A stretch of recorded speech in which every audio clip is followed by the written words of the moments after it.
तो welcome back. और जैसा कि मैंने कुछ वीडियो पहले बोला था कि हम लोग इस चैनल पे जो है बहुत सारी नई चीज़ें करने वाले हैं। तो जैसा कि इस वीडियो के टाइटल से पता चल गया होगा कि आज जो है हम लोग एक सिस्टम डिज़ाइन करने वाले हैं। और वो सिस्टम डिज़ाइन होगा Facebook live feed system design या लाइव कमेंट्स सिस्टम डिज़ाइन। तो सिस्टम डिज़ाइन अभी तक हमने इस चैनल पे मैंने एक भी सिस्टम डिज़ाइन नहीं किया है from end to end, let's say from interview perspective. तो आज हम लोग क्या करेंगे, पहले जो सिस्टम डिज़ाइन का एक फ्रेमवर्क होता है, हम लोग कैसे इंटरव्यू में इसको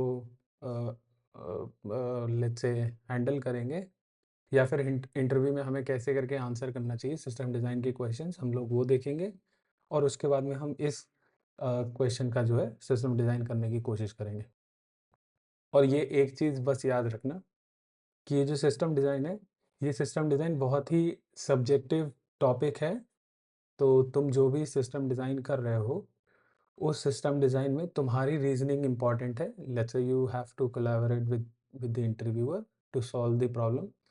जो भी तुम्हारे अज़म्पशन्स हैं, वो अज़म्पशन्स अपने इंटरव्यूअर से डिस्कस कर लो। उसके बाद ही अपनी क्या बोलते हैं, इंटरव्यू में आगे बढ़ो before committing any let's say component और any assuming any requirement in the problem. तो मैं भी जो भी सिस्टम डिज़ाइन यहाँ पे कर रहा हूँ, ये बहुत ही सब्जेक्टिव होगा। ये मेरे पर्सपेक्टिव से, जैसा मैं सोचता हूँ उस पर्सपेक्टिव से होगा। मैं जो भी डिज़ाइन करूँगा, मैं उसका पूरा रीज़निंग देने की कोशिश करूँगा। अगर आप लोगों को इसमें कोई प्रॉब्लम होती है, तो या आपको कोई क्लैरिफ़िकेशन चाहिए, तो उस चीज़ को आप लोग जो है कमेंट में पूछ सकते हो। मैं ट्राई करूँगा कि उस क्वेश्चन को मैं आंसर कर दूँ। ठीक है? तो अब आते हैं, चलो फिर स्टार्ट करते हैं। तो सबसे पहले कि फ्रेमवर्क क्या फ़ॉलो करना चाहिए, किस तरीके से जो है हमें इंटरव्यूज़ में सिस्टम डिज़ाइन प्रॉब्लम्स को टैकल करना चाहिए ना। तो सिस्टम डिज़ाइन का एक सर्टेन फ्रेमवर्क है, हम लोग वो डिस्कस कर लेते हैं। तो एटलीस्ट मैं पर्सनली जिस तरीके से सिस्टम डिज़ाइन के जो क्वेश्चंस हैं उनको इंटरव्यू में सॉल्व करता हूँ। तो सबसे पहले क्या है कि जो भी इंटरव्यूअर ने तुमको प्रॉब्लम स्टेटमेंट दिया है, तो उस प्रॉब्लम स्टेटमेंट की सबसे पहले तुम जो है फंक्शनल रिक्वायरमेंट्स गैदर करने की कोशिश करते हो। और हाँ, उससे पहले कोई भी जो सिस्टम डिज़ाइन इंटरव्यू होता है, वो मोर और लेस 45 मिनट्स टू 1 आवर होता है। तो हम लोगों को उस चीज़ के हिसाब से भी अपना जो है किस पर्टिकुलर टॉपिक पे कितना टाइम स्पेंड करना है, वो भी हमारी रिस्पॉन्सिबिलिटी बनती है। अगर आप अपना पूरा का पूरा इंटरव्यू ड्राइव करते हो, तो ये काइंड ऑफ एक सिग्नल देता है इंटरव्यूअर को कि ये बंदा जो है इसको एक्सपीरियंस है।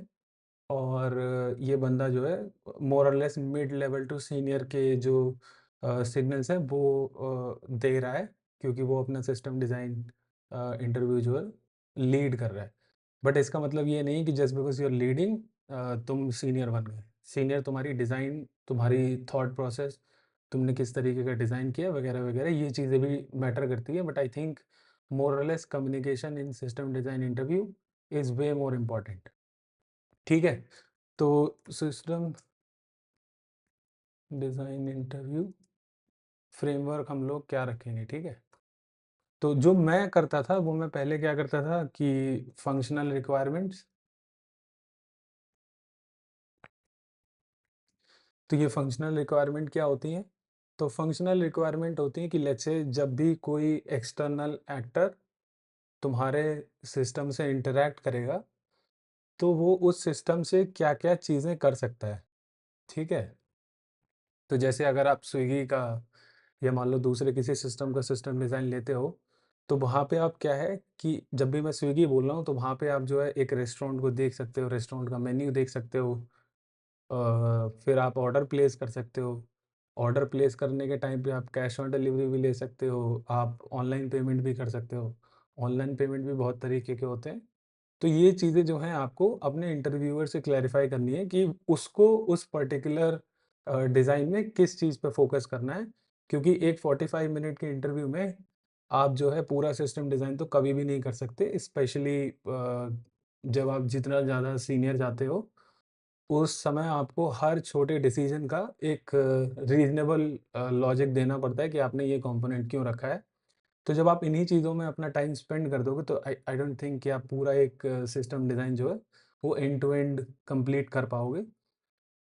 तो इस वजह से इम्पोर्टेंट होता है फंक्शनल रिक्वायरमेंट्स को लेट्स से नैरो डाउन करना कि कितनी फंक्शनल रिक्वायरमेंट्स जो है 45 मिनट्स में टैकल कर पाओगे। और कुछ भी चीज़ या कुछ भी असम्पशन लेके नहीं चलना है, जो भी इंटरव्यूअर है आपका, उससे आपको कॉन्स्टेंटली जो है डिस्कस करते रहना है। आप जो भी फंक्शनल रिक्वायरमेंट सोच रहे हो, उसे क्लैरिफ़ाई करते रहना है कि क्या ये चीज़ हमें सॉल्व करनी है कि नहीं। अब पता चले कि स्विगी का सिस्टम डिज़ाइन है और आप उसमें जो है मान लो पेमेंट्स पे ज़्यादा फ़ोकस कर रहे हो, जबकि उसको जो है पेमेंट्स पे उतना फ़ोकस नहीं करना था। उसको लेट्स से आप ऑर्डर सिस्टम कैसे क्रिएट करते हो या ऑर्डर फ्लो कैसे होगा, कैंसलेशन ऑफ ऑर्डर्स कैसे होगा, उस पे फ़ोकस करना था। तो ये आपकी रिस्पॉन्सिबिलिटी बनती है, इंटरव्यूअर की नहीं बनती है, ठीक है? और फंक्शनल रिक्वायरमेंट मोर और in most of the cases में आपको जो है 3 से 5 मतलब मैक्सिमम 5 मिनिमम 3 फंक्शनल रिक्वायरमेंट आपको लिस्ट डाउन करनी होती हैं, जो भी आपका प्रॉब्लम स्टेटमेंट है उससे। तो क्योंकि 5 से ज़्यादा एक इंटरव्यू में डिज़ाइन करना बहुत बहुत डिफ़िकल्ट होता है। तो 3 टू 5, ठीक है? सेकंड होता है नॉन फंक्शनल रिक्वायरमेंट्स। तो non functional non functional requirements में क्या आता है? तो जब भी आप कोई सिस्टम डिज़ाइन कर रहे हो, तो उसमें नॉन फंक्शनल रिक्वायरमेंट्स बेसिकली बताती हैं कि वो सिस्टम का बिहेवियर क्या रहेगा। लेट्स से डेटा की कंसिस्टेंसी आपको चाहिए है कि नहीं चाहिए। जैसे अगर आप बैंकिंग सिस्टम्स का एग्ज़ाम्पल लेते हो, तो बैंकिंग सिस्टम्स में जो है जो कंसिस्टेंसी है वो एटमोस्ट मतलब हाईली इम्पोर्टेंट एक फीचर होता है सिस्टम का कि लेट्स से आपने अगर एटीएम से ₹50, ₹100, ₹2000 निकाले हैं, तो सेम बैलेंस आपके अकाउंट में रिफ्लेक्ट होना चाहिए, करेक्ट? तो एक तो है कैप थ्योरम जो है बहुत important. Cap theorem basically consistency, availability and partition tolerance. तो ये तो आपको नॉन फंक्शनल रिक्वायरमेंट्स में मोर और लेस इन 3 में से कोई 2 फीचर्स को पिक करना पड़ता है कि आप अपने सिस्टम से क्या एक्सपेक्ट कर रहे हो। तो अगर और आपको उस जो भी आपको प्रॉब्लम स्टेटमेंट मिला है, उस प्रॉब्लम स्टेटमेंट में से आपको अगेन 3 टू 5 जो है नॉन फंक्शनल रिक्वायरमेंट्स को एक्सट्रैक्ट करना होगा, ठीक है? उन्हीं के ऊपर आप डिस्कशन कर सकते हो, जैसे कंसिस्टेंसी हो गई, अवेलेबिलिटी हो गई, पार्टीशन टॉलरेंस, उसके बाद में security, a let's say scale of the system की सिस्टम में कितने यूज़र्स वगैरह होंगे। और आई थिंक मोर और लेस इतना ही होता है। बाकी कुछ नॉन फंक्शनल रिक्वायरमेंट्स जो होती हैं वो सिस्टम जो भी आप डिज़ाइन कर रहे हो उसकी कुछ यूनिक होती है। जैसे आप अगर आप मान लो लेट्स से लीड कोड का सिस्टम डिज़ाइन करते हो, ठीक है? तो लीड कोड के सिस्टम डिज़ाइन की एक नॉन फंक्शनल रिक्वायरमेंट हो सकती है कि आपका जो जब भी आप कोई अपना कोड टेस्ट कर रहे हो तो उसका जो एग्ज़ीक्यूशन टाइम है, वो इतना टाइम ना हो कि आपको 20 सेकंड 50 सेकंड लग रहे हैं। तो लेटेंसी जो हो गई कि आपकी जो कोड सबमिशन और इवैल्यूएशन और एग्ज़ीक्यूशन की लेटेंसी है वो कितनी होगी? तो ये भी चीज़ें आपको डिस्कस करनी है, ठीक है? अगेन नॉन फंक्शनल रिक्वायरमेंट्स में भी जो आपको top 3 to 5 non functional requirements लगती हैं, आप उनको जो है लिस्ट डाउन करके अपने इंटरव्यूअर से डिस्कस कर सकते हो, ठीक है? अब इसके बाद आता है तो मैंने जितना देखा है कि मोर और लेस जो जो सीनियर बंदे होते हैं वो डायरेक्टली जो है back of the envelope calculations पे जंप नहीं करते हैं। तो पहले सिस्टम का नेचर डिज़ाइन कर रहे हैं ना, तो वो पहले ट्राई करते हैं कि सिस्टम में कोर एंटिटीज़ क्या होंगी, वो लिस्ट डाउन कर लेते हैं जिससे कि तुम और जो इंटरव्यूअर है वो सेम पेज पर रहें। तो मैं जो है कोर एंटिटीज़ इसके बाद में जो सिस्टम में इन्वॉल्व होंगी, मैं उनको लिस्ट डाउन करता हूँ। अब जैसे back of the envelope calculations में होता क्या है कि अगर आपने एंटिटीज़ ही लिस्ट डाउन नहीं करी हैं लेट्स से, तो हाउ कैन यू कैलकुलेट कि आपको कितना लेट्स से डेटाबेस चाहिए, मतलब डेटाबेस का साइज़ कितना रखना है या फिर आपको जो है कैश का साइज़ क्या रखना है वगैरह, वगैरह। तो जब तक आप ये कोर एंटिटीज़ लिस्ट डाउन नहीं करते हो तब तक आपको ये अपने डिज़ाइन के जो पर्सपेक्टिव से कि कितना मेरे को मेमोरी, सीपीयू वगैरह, वगैरह लगेगा, ये लिस्ट डाउन करना बहुत डिफ़िकल्ट होता है। लिस्ट डाउन तो एनीवेज़ आप कर सकते हो अगर आपने कोई सिस्टम पढ़ रखा है, but I think it makes sense जब आप डिज़ाइन कर रहे हो, आप तब लिस्ट डाउन करो ना कि पहले, ठीक है? तो कोर एंटिटीज़ के बाद में एपीआईज़ हो गए या फिर इंटरफ़ेसेस।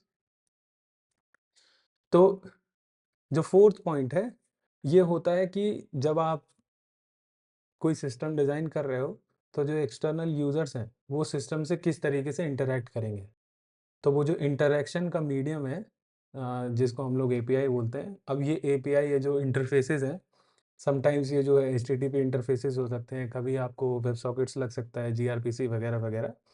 बट वो इंटरफ़ेसेस अगर आप लिस्ट डाउन कर दो कि वो इंटरफ़ेसेस क्या होंगे और बहुत ज़्यादा डीप लिस्ट डाउन नहीं करने, बहुत हाई लेवल पे अगर आप लिस्ट डाउन कर देते हो तो आई थिंक इतना सफिशिएंट होता है। बाकी ऑब्वियसली आप बोल सकते हो कि जैसे-जैसे आप डिज़ाइन करोगे वैसे-वैसे जो है डिटेल्स आप इंटरफ़ेसेस में अपडेट करते रहोगे, मतलब एडिशन और मॉडिफ़िकेशन जो है आप करते रहोगे। ठीक है? तो फर्स्ट टाइम लिखते टाइम पे ही सब कुछ सही करना ज़रूरी नहीं है, बट यही है कि आपको ये चीज़ कम्युनिकेट करनी होगी अपने इंटरव्यूअर से कि मैं जब डिज़ाइन कर रहा हूँगा उस टाइम पे भी मैं जाके मॉडिफ़िकेशंस कर सकता हूँ अपनी जो भी चीज़ें अभी तक मैंने लिखी हैं। ठीक है? अगेन अब यहाँ पे क्या करते हो आप डिज़ाइन करते हो एक्चुअल सिस्टम, ठीक है? और इसको एक्चुअली में हाई लेवल ही बोल देते हैं।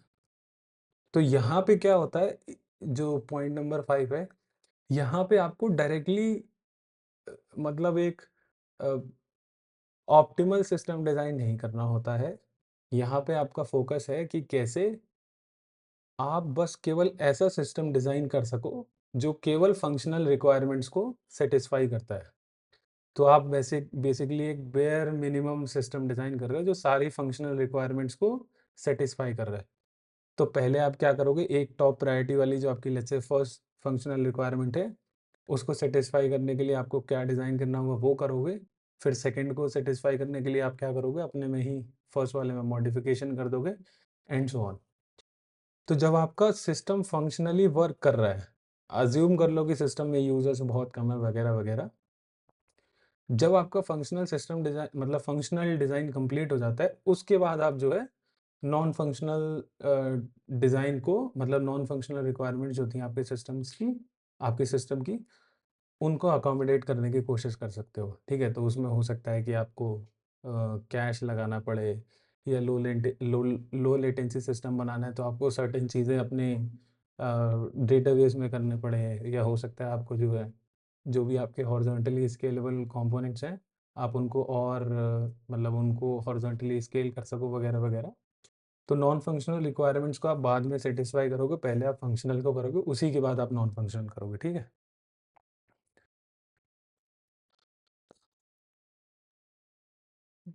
Try to design for functional requirements, then see if all the non-functional requirements have been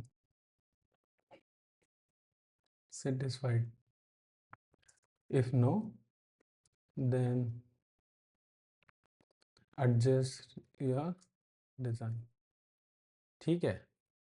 और आई थिंक अब हम लोग जो है मोर और लेस टुवर्ड्स द इंटरव्यू के एंड में हम लोग आ चुके हैं। तो जब आप ये कर लेते हो, उसके बाद आपकी रिस्पॉन्सिबिलिटी बनती है कि आप जो इंटरव्यूअर है, उस जो भी सिग्नल दे रहा है, उस सिग्नल के बेसिस पे 1 और 2 कंपोनेंट्स पे डीप डाइव करोगे। तो अब ये डीप डाइव वाला जो कॉन्सेप्ट है, आई थिंक जैसे-जैसे आप करियर लैडर में ऊपर जाते रहोगे, तो जूनियर लेवल पे जो है इतना डीप डाइव एक्सपेक्ट नहीं करते हैं। वो आपसे बस ये एक्सपेक्ट करते हैं कि आप सारी फंक्शनल रिक्वायरमेंट्स को सैटिस्फाई कर पा रहे हो ड्यूरिंग द इंटरव्यू और नॉट। बट उसके बाद में जैसे आप मिड लेवल या सीनियर पोजीशन पे जाते हो तो वहाँ पे एक्सपेक्टेशन होती है कि आप 1 टू 2 और 2 टू 3 जो कंपोनेंट्स हैं उनके ऊपर डीप डाइव कर सकते हो या नहीं। और डीप डाइव करते हुए आपकी जो सोच है, मतलब आपकी जो ब्रेड्थ ऑफ टेक्नोलॉजी है, जिनको आप समझते हो, मतलब जो भी आपने अपनी प्रोफेशनल लाइफ में यूज़ करी है, उनको आप कैसे करके अकोमोडेट करोगे व्हाइल डिज़ाइनिंग द सिस्टम, ठीक है? तो क्योंकि मैं अपने लिए सीनियर पोजीशन के लिए लेट्स से इंटरव्यू करूँगा, तो मैं चाहूँगा कि मैं 1 या 2 और डिपेंडिंग ऑन द टाइम, अगर लेट्स से 1 घंटे का इंटरव्यू है तो मैं 2-3 कंपोनेंट के ऊपर डीप डाइव कर सकता हूँ। लेकिन अगर 45 मिनट का इंटरव्यू है, तो मेरा फ़ोकस रहेगा कि मैं 1 या 2 कंपोनेंट जो भी मैंने डिज़ाइन किया है अपना सिस्टम, उसमें डीप डाइव कर सकूँ, ठीक है? तो मैं मोर और लेस अपने ऊपर deep dive in 2 to 3 components, ठीक है? यहाँ पे आई थिंक मोर और लेस इंटरव्यूअर आपसे ज़्यादा एंगेज्ड रहेगा, बट इससे पॉइंट नंबर 6 से पहले इंटरव्यूअर का एंगेजमेंट बहुत कम रहेगा। इंटरव्यूअर मोस्टली पैसिव मोड में रहेगा, यहाँ पे आके वो एक्टिव हो सकता है, यहाँ पे वो आपको हो सकता है आपकी लिमिट्स पुश करने की कोशिश करे। वो आपको बस ये जानना चाहे कि आपकी जो टेक्निकल स्किल्स हैं वो कितनी वाइड हैं, आपको कितनी टेक्नोलॉजीज़ की अंडरस्टैंडिंग है जो भी आप यूज़ कर रहे हो, या आप कुछ बेसिकली आपकी ब्रेड्थ ऑफ थिंकिंग यहाँ पे चेक होती है। तो वो चेक तभी होगी जब इंटरव्यूअर आपको पुश करेगा, ठीक है? तो पॉइंट नंबर 6 पर इंटरव्यू पुश कर रहा होगा आपको, आपसे चीज़ें पूछने के लिए, आपसे चीज़ें जानने के लिए, बट पॉइंट नंबर 5 6 से पहले जो भी थे 1 2 3 4 5, यहाँ पे इंटरव्यू जो है वो आप जो है इंटरव्यू ड्राइव कर रहे होगे, और जो भी चीज़ें आपको पूछनी है, क्लैरिफिकेशंस वगैरह, वो आपकी रिस्पॉन्सिबिलिटी बनती है, ठीक है? इसके बाद में सिस्टम में इम्प्रूवमेंट, तो जैसे अगर मान लो जब भी आप कोई सिस्टम डिज़ाइन कर रहे हो, उस समय ऐसा भी हो सकता है कि आपने कुछ चीज़ें मिसिंग हों आपके सिस्टम में, या इन जनरल आपके पास समय नहीं था जब आप एक्चुअली में सिस्टम डिज़ाइन कर रहे थे, तो इंटरव्यूअर जो है आपको कुछ समय देता है कि ज जब डिज़ाइन कंप्लीट हो गया है, तो आपको इम्प्रूवमेंट का समय मिले, कि आपको कुछ ऐसा लगता है कि आप कहीं पे इम्प्रूव कर सकते थे इस सिस्टम डिज़ाइन में। बस ये जानने के लिए कि इन केस आपने कुछ मिस किया है वगैरह-वगैरह। आई थिंक मोर और लेस यही होता है, और उसके बाद में ऑब्वियसली रैप अप। यहाँ पे आई थिंक रैप अप जो है मोस्टली इंटरव्यूअर ड्राइव कर रहा होगा, यहाँ पे आपको ज़्यादा इन्वॉल्वमेंट की ज़रूरत नहीं है। बट इम्प्रूवमेंट में आपकी रिस्पॉन्सिबिलिटी बनती है कि इन केस आपने कुछ असम्पशन्स अलोंग द वे लिए थे, तो उन सारे असम्पशन्स को लिस्ट डाउन कर दो, और इन केस आपने कोई अगर रिक्वायरमेंट मिस कर दी है, तो आप 1-2 बार पोक करके पूछ सकते हो। पोक एज़ इन आप, ये आपकी रिस्पॉन्सिबिलिटी बनती है कि आप कैसे इस चीज़ को कम्युनिकेट करते हो। बट मोर और लेस आई थिंक सिस्टम जो आपका बना है उसी में आपको चेंजेस करने होंगे। ओके, तो आज जो हम सिस्टम डिज़ाइन कर रहे हैं, या मैंने जो फ्रेमवर्क लिखा है, फ्रेमवर्क में आज हम समय डिस्ट्रीब्यूट नहीं करेंगे कि किस पर्टिकुलर टॉपिक पे आपको कितना समय इन्वेस्ट करना है। वो हम जैसे-जैसे आगे सिस्टम डिज़ाइन करते रहेंगे, वहाँ पे आपको आइडिया लगता रहेगा, और मैं चाहता हूँ कि वो आइडिया आपको खुद लगे कि किस पर्टिकुलर टॉपिक पे कितना टाइम इन्वेस्ट करना है, ठीक है? Depending on the length of the interview, कि 45 मिनट का है या 1 घंटे का है, ठीक है?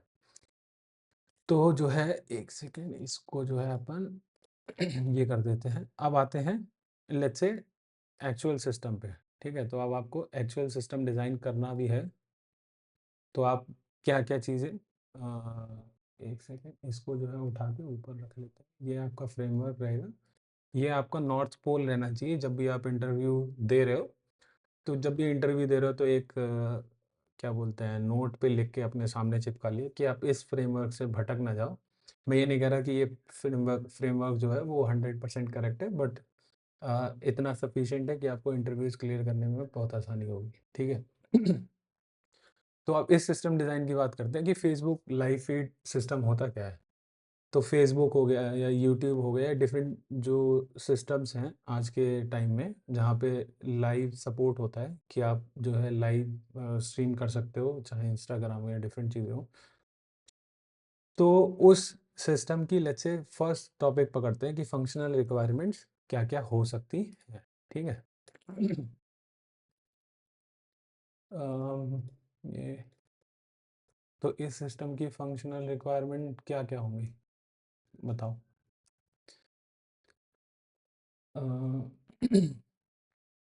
आई थिंक तो सबसे पहली रिक्वायरमेंट हो सकती है कि जो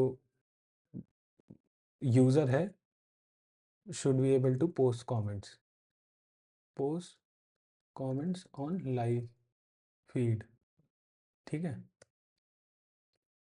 सेकंड सेकंड हो सकता है कि जब भी आप कोई स्ट्रीम ज्वाइन करते हो, या जैसे इंस्टाग्राम में होता है कि शायद ज्वाइन करने से पहले भी आपको पुराने मैसेजेस दिखते हैं, तो ये डिपेंडिंग ऑन आप किस कंपनी के साथ इंटरव्यू कर रहे हो, ये रिक्वायरमेंट वहाँ पे चेंज हो सकती है। तो सेकंड रिक्वायरमेंट है कि शुड बी एबल टू, ये मैंने should be able to post, should be able to see previous comments before joining the feed slash stream। ठीक है।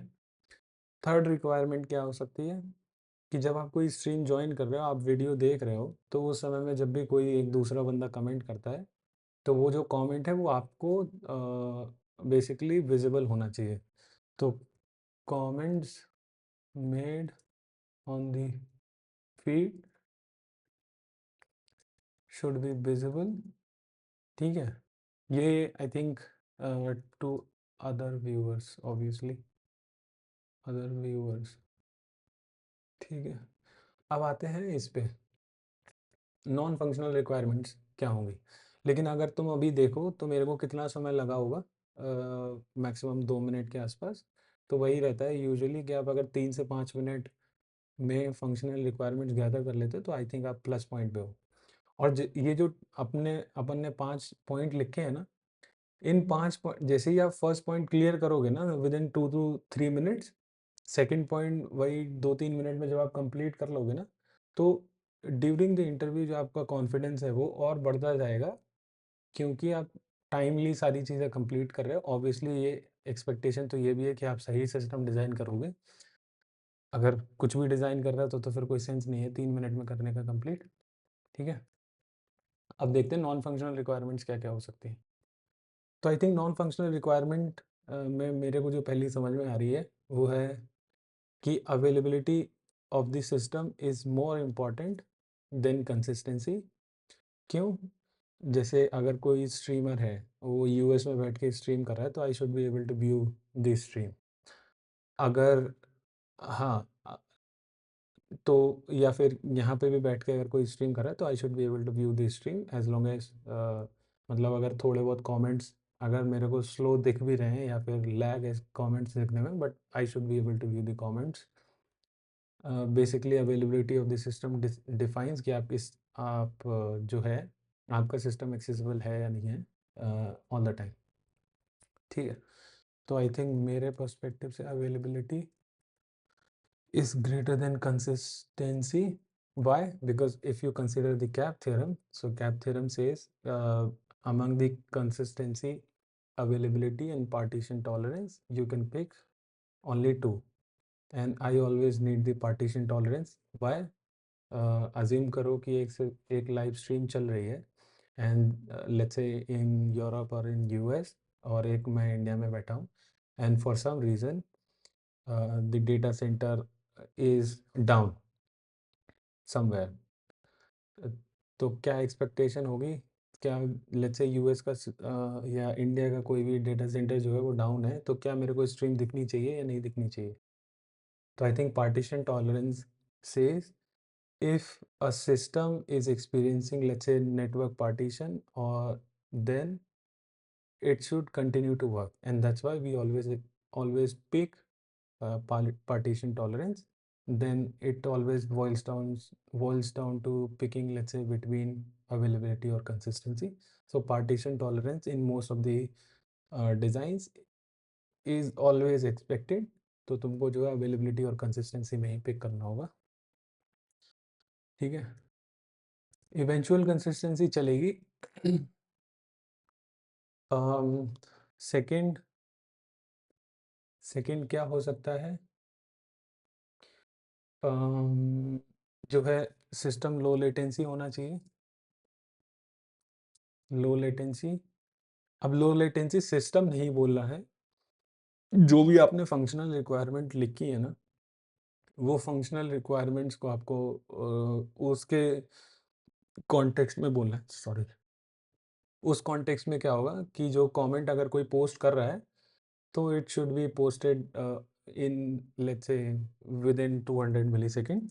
तो आई थिंक ये इसके ऊपर मैं ज़्यादा बात नहीं कर पाऊँगा, क्योंकि जो है अगर कोई भी सिस्टम की या एपीआई की लेटेंसी लेट्स से अगर लेस देन 200 मिलीसेकंड है, तो ह्यूमंस को जो है वो रियल टाइम और 200 मिलीसेकंड की जो लेटेंसी है उसमें डिफरेंस नहीं पता चलता। Obviously I don't know why, but ये जो है इन जनरल प्रैक्टिस है कि अगर 200 मिलीसेकंड है, तो अज्यूम कर लो कि ये या तो रियल टाइम है या नियर रियल टाइम भी बोल सकते हो, नियर रियल टाइम, ठीक है। कभी कभी इसको एनआरटी भी बोलते हैं, नियर रियल टाइम। इसके अलावा लो लेटेंसी है ऑब्वियसली। तो जो दूसरे बंदे ने कमेंट पोस्ट किया है वो जो मेरे व्यूअर्स हैं उन व्यूअर्स को जो है as soon as possible visible, मतलब as soon as possible visible होना चाहिए वो कमेंट। और लेटेंसी कितनी अलाउड है, लेट्स से 200 मिलीसेकंड्स तक की अलाउड है ऑब्वियसली। अब यहाँ पे हम लोगों को स्केल डिस्कस करना है, तो यहाँ पे तुम्हारी रिस्पॉन्सिबिलिटी बनती है कि तुम जो है अपने इंटरव्यूअर से पूछो कि जो सिस्टम का स्केल है वो कितना हो सकता है। यहाँ पे तो मैं खुद ही लिख रहा हूँ ऑब्वियसली, लेकिन ये रिस्पॉन्सिबिलिटी तुम्हारी बनती है अपने इंटरव्यूअर से पूछने की। तो मोर और लेस जो है 1 मिलियन प्लस जो है व्यूअर्स हम लोग सपोर्ट कर पाए पर वीडियो, लेट्स से पर video slash stream system should scale for 1 million plus viewers पर स्ट्रीम, ठीक है। इसको ऐसे लिखते हैं। ऑब्वियसली तुमको इतने शब्द लिखने की ज़रूरत नहीं है, जितना मिनिमम शब्द लिखोगे और अपना मैक्सिमम कम्युनिकेट करोगे इंटरव्यूअर को, तो उतना समय तुम्हें ज़्यादा मिलेगा। ऑब्वियसली लिखने में ज़्यादा टाइम जाता है, बोलने में टाइम कम जाता है। तो इस वजह से बेटर रहेगा कि अगर तुम ये चीज़ें जो है अपने इंटरव्यूअर से डिस्कस कर लो बजाय लिखने के, ठीक है। अब आते हैं लेट्स से कोर एंटिटीज़ तुम्हें क्या समझ में आती हैं। हम वही फ्रेमवर्क से चल रहे हैं जो हमने लिखा है, ठीक है। हमने कुछ अभी तक नया नहीं किया है, जो भी हमने फ्रेमवर्क लिखा है उसी के अकॉर्डिंग हम लोग जो है अपना सिस्टम डिज़ाइन कर रहे हैं। तो कोर एंटिटीज़, एक सेकेंड। तो सिस्टम में कोर एंटिटी क्या हो सकती है? I think first is the user. क्यों? तो एक तो user in the form of viewer हो सकता है, जो मान लो अगर कोई स्ट्रीम व्यू कर रहा है, कमेंट्स रीड कर रहा है, तो एक तो वो हो गया। सेकंड यूज़र का जो पर्सोना सेकंड हो सकता है, आई थिंक वो हो सकता है पब्लिशर या जिसने स्ट्रीम क्रिएट करी है। तो मोरलेस हम लोग बस व्यूअर एंड पब्लिशर बोल देंगे। आपको इतना भी लिखने की ज़रूरत नहीं है, इतने में भी चल जाएगा, आप जस्ट यूज़र लिख दोगे से, ठीक है। सेकंड क्या है? सेकंड लेट्स से स्ट्रीम हो गई। स्ट्रीम क्यों? क्योंकि जो कमेंट्स है वो अटैच है टू अ स्ट्रीम, तो इस वजह से हमारी एक स्ट्रीम हो गई। एंड थर्ड क्या हो गया? ऑब्वियसली हमें जो कमेंट्स डिलीवर करने हैं, पोस्ट करने हैं या व्यू करने हैं, वो हो गए। तो हमारे लिए थर्ड जो एंटिटी होगी वो कमेंट हो गई। इसके अलावा और कुछ समझ में आ रहा है तो बताना। ठीक है, देखते हैं अब इसके बाद। अब हम लोग अपने चौथे पॉइंट पे चलते हैं। Let's say API slash interfaces क्या होंगे सिस्टम से इंटरैक्ट करने के। तो सिंपल जो हैं पहले उनको लिस्ट डाउन करते हैं। आई थिंक मेरे हिसाब से एक तो मेरे को गेट दिख रहा है कि हमारी जो सेकंड रिक्वायरमेंट है। आई थिंक यहाँ पे मैं तुम लोगों के साथ में एक चीज़ शेयर करता हूँ कि जो तुम्हारे सिस्टम के इंटरफेसेस हैं वो कभी भी एक्सीड नहीं करेंगे तुम्हारी जो फंक्शनल रिक्वायरमेंट है उनसे। मोर और लेस 1-to-1 रिलेशनशिप रहता है फंक्शनल रिक्वायरमेंट्स का और सिस्टम इंटरफेसेस का। तो तुम इनको मतलब बेसिकली एपीआई बोल सकते हो, एपीआई एपीआई इंटरफेसेस और सिस्टम इंटरफेसेस, ठीक है। तो लेट्स से हम फर्स्ट नहीं सेकंड करते हैं। तो सेकंड में क्या होगा? अगर मेरे को प्रीवियस कमेंट्स फेच करने हैं तो let's say slash comments slash उसके बाद में क्या है, स्ट्रीम आईडी ऑब्वियसली चाहिए मेरे को कि किस स्ट्रीम के मेरे को कमेंट्स फेच करने हैं। उसके बाद अब क्वेरी पैराम क्या-क्या हो सकते हैं कि लेट्स से, हाँ, अब यहाँ पे आता है कि जो सिस्टम है, इस सिस्टम में जो लेट्स से पर वीडियो कमेंट्स हो सकते हैं वो बहुत ज़्यादा हो सकते हैं, राइट? तो जब भी तुम्हें दिखता है कि तुम्हारे सिस्टम का जो नंबर ऑफ एंटिटीज़ है, वो नंबर ऑफ एंटिटीज़ या नंबर ऑफ रिकॉर्ड्स बहुत ज़्यादा हो सकते हैं, तुम उनको एक सिंगल फेच कॉल में तो सारा डिलीवर नहीं कर सकते अपने क्लाइंट्स को, जो भी तुम्हारा मोबाइल क्लाइंट है या फिर तुम्हारा वेब क्लाइंट है या फिर जो भी डिफरेंट तरीके के क्लाइंट हो सकते हैं। तो ये मतलब मोर और लेस अपना रूल ऑफ थंब बना लो कि जब भी तुम्हें दिख रहा है कि एक क्लाइंट जितने रिकॉर्ड्स कंज्यूम कर सकता है, अगर उससे ज़्यादा तुम्हारे सिस्टम में पर सेकंड या पर मिनट अगर रिकॉर्ड्स एंटर हो रहे हैं, इसका मतलब ये है कि तुम्हें मोर और लेस जो है पेजिनेशन के थ्रू ही वो चीज़ें डिलीवर करनी है, ठीक है? तो ये इस वजह से मैं जो है कर्सर ले रहा हूँ, उसके बाद में ऑब्वियसली पेज साइज़ कितना रहेगा, ये पेज साइज़ जो है वो दोनों साइड रहेगा कि क्लाइंट को कितने फेच करने हैं, क्योंकि हर डिवाइस की जो लिमिट होती है, मतलब हर ऑब्वियसली आज के ज़माने में हर जो डिवाइस है उसका स्क्रीन साइज़ डिफरेंट है। तो कोई एक बार में लेट्स से 10 देख सकता है, कोई एक बार में 15 देख सकता है, कोई एक बार में 3 ही देख सकता है। तो इस वजह से पेज साइज़ हम क्लाइंट से भी लेंगे और पेज साइज़ जो है हमारा सर्वर पे भी एक मैक्सिमम कितने पेजेज़ हम, मतलब सिंगल पेज में कितने मैक्सिमम हम डिलीवर कर सकते हैं रिकॉर्ड्स, वो रहेगा। तो दोनों साइड का रहेगा, बेसिकली हम क्लाइंट्स को भी फ्लेक्सिबिलिटी दे रहे हैं कि उनको रीड करने कितने हैं, और सर्वर साइड पे अपने आप को बचाने के लिए कि हम एक बार में पूरा डेटाबेस स्कैन ना मार दें। इस वजह से जो हम लोग सर्वर साइड पे भी एक मैक्स लिमिट रखेंगे कि उससे ज़्यादा हम एक सिंगल पेज में डिलीवर नहीं करेंगे, ठीक है? ये तो मेरा पहला इंटरफ़ेस हो गया। अब लेट्स से देखते हैं सेकंड वाला, यानी कि जो हमारा फर्स्ट रिक्वायरमेंट थी, user should be able to post comments on live feed. तो पोस्ट करना है तो लेट्स अज़्यूम कि हमने एक बना दिया कमेंट, ठीक है? स्लैश लेट्स से लाइव, मतलब क्या लिखा है लास्ट में, स्ट्रीम आईडी लिख देते हैं, ठीक है? और इसके बाद में उसकी बॉडी क्या रहेगी? बॉडी तुम्हें क्या लगता है? एक तो ऑब्वियसली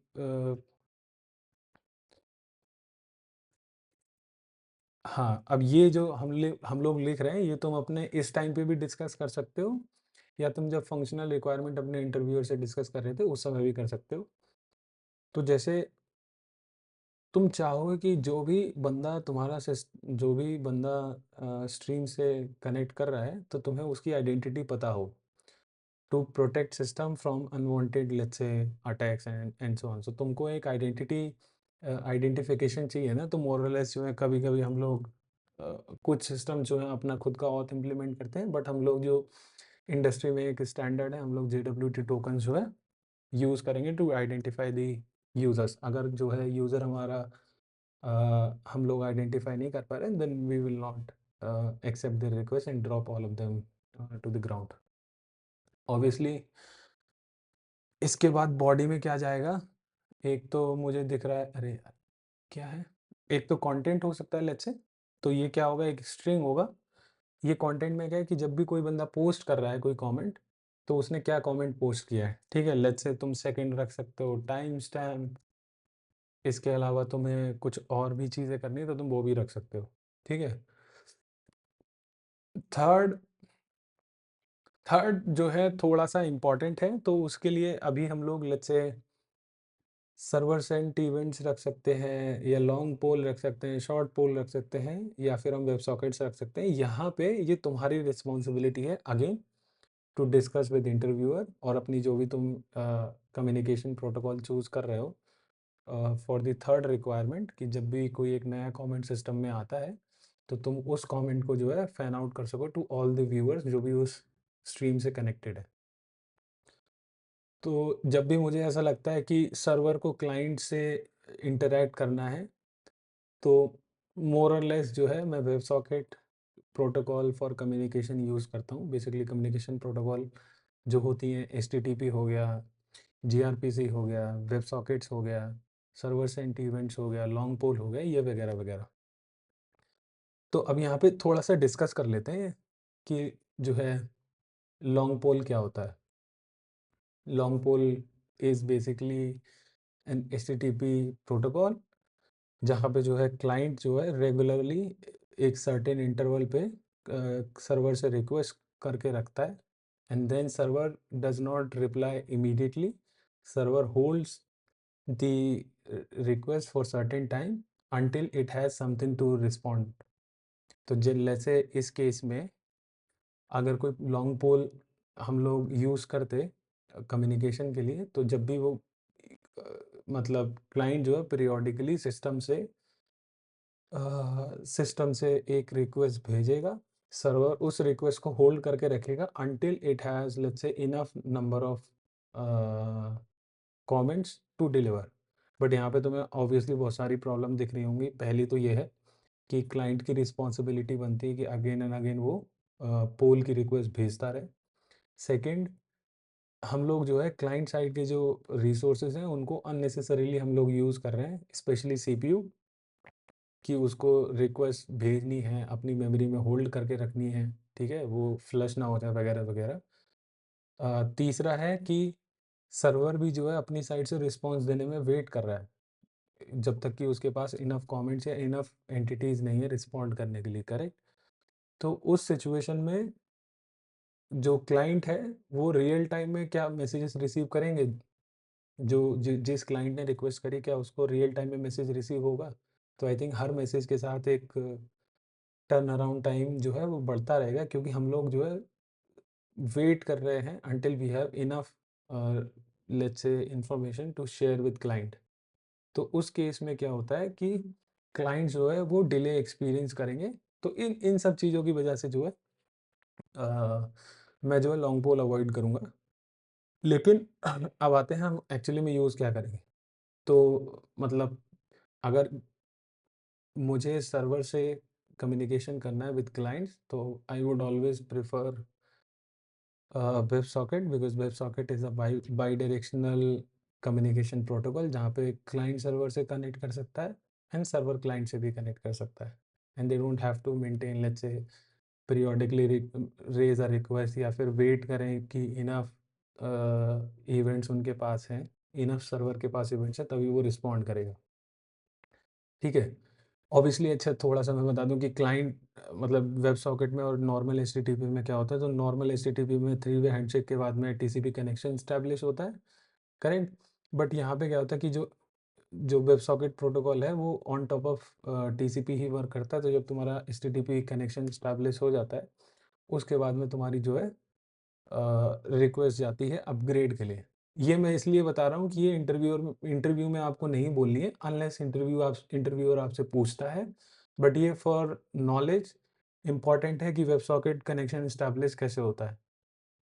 तो जब भी आप वेब सॉकेट बोलते हो तो वहाँ पे एक प्रॉब्लम ये भी आती है कि कनेक्शन को आप टेयर डाउन कैसे करके करते हो, ठीक है। तो ये जो है ये हम लोग अपनी जो डिज़ाइन होगी हम लोग उसमें डिस्कस कर लेंगे, ठीक है। तो जो तीसरा हमारा इंटरफेस रहेगा, आई थिंक मैं इसको बोलूँगा connect slash let's say stream ID. तो मैंने बोला कि ऑब्वियसली मेरे को यहाँ पे एक हेडर में भेजना पड़ेगा कि JWT टोकन या कोई ऐसा टोकन जिससे हम लोग जो है आइडेंटिफाई कर पाए। ठीक है।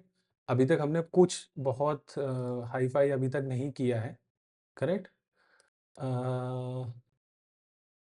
इसको कहाँ पे रखें, ठीक है। तो अब जो है हमें हाई लेवल डिज़ाइन करना है अपने सिस्टम का। तो जैसा कि मैंने पहले बोला था, ज़्यादा दिमाग नहीं लगाना है। सबसे पहले अपनी जो भी फंक्शनल रिक्वायरमेंट्स है उन फंक्शनल रिक्वायरमेंट को विद योर डिज़ाइन सेटिस्फाई करने की कोशिश करना है, and then will think about non functional requirement की सारी नॉन फंक्शनल रिक्वायरमेंट हमारी सिस्टम में सेटिस्फाई हो रही हैं या नहीं, ठीक है। तो let's call this client. It could be it could be anything, let's say it could be mobile client, it could be edge client, it could be web, कुछ भी हो सकता है। आजकल तो पता नहीं वॉचेस में भी स्ट्रीम देख सकते हैं, आई डोंट नो। तो ये कुछ भी हो सकता है, ठीक है।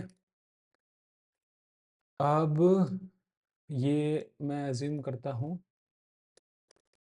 तो ये हमारा एपीआई गेटवे होगा। ऑब्वियसली हमारी जो इंटरनल सर्विसेज हैं हम उनको डायरेक्टली पब्लिक इंटरनेट पे एक्सपोज नहीं करेंगे, तो we want them to be expose behind API gateway, जो सर्टेन फंक्शनैलिटी जो है ऑफलोड कर देता है और मेक श्योर करता है कि हम लोगों को जिस प्रॉब्लम के बारे में वरी करनी है वो है हमारी communication and data transfer between client and server. बाकी चीज़ें जो है एपीआई गेटवे ने ऑलरेडी हैंडल करके रखी है।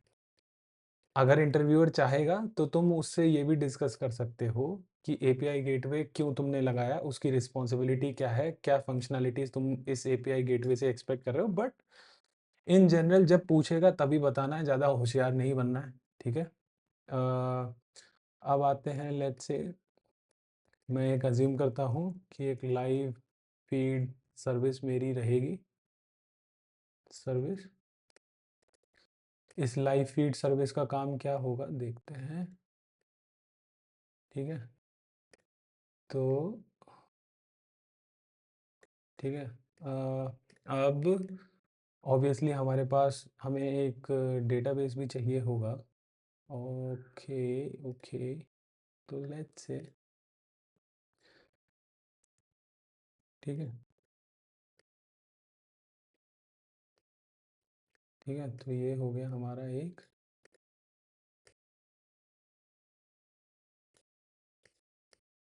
ठीक है। हाँ, तो और ये हमने फर्स्ट रिक्वायरमेंट कौन सी, अपने जो हमारा सेकंड एपीआई है हमने उससे कर दिया। लेट्स से इसको लिख देते हैं पोस्ट स्लैश कमेंट स्लैश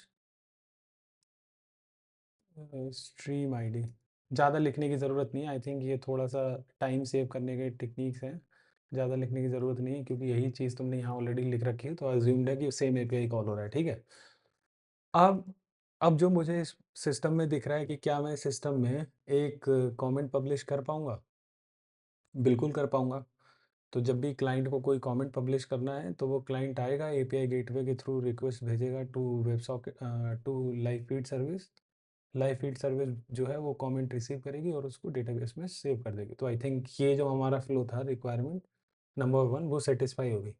अभी जो है नॉन फंक्शनल रिक्वायरमेंट्स के बारे में ज़्यादा केयर मत करो कि अवेलेबिलिटी, कंसिस्टेंसी और ये लो लेटेंसी है कि नहीं है, रियल टाइम में मैसेज डिलीवर कैसे करेंगे दूसरे व्यूअर्स को। अभी just think about satisfying these functional requirements, ठीक है? All right. अब सेकंड क्या है कि सेकंड था प्रीवियस कमेंट्स जो है हम फेच कर सकें, तो उसके लिए let's say again certain clients हैं उनको जो है रिक्वेस्ट फेच करनी है, तो हम इसको बोल देंगे get slash comment slash stream ID. बाकी का मैं नहीं लिख रहा, अज्यूम कर लेना कि यही चीज़ लिखी है, ठीक है। अ, ठीक है, सेकंड हो गया। तो सेकंड, अब यहाँ पे थोड़ा सा तुमको सोचना पड़ेगा कि इतने से क्या तुम डिलीवर कर पाओगे।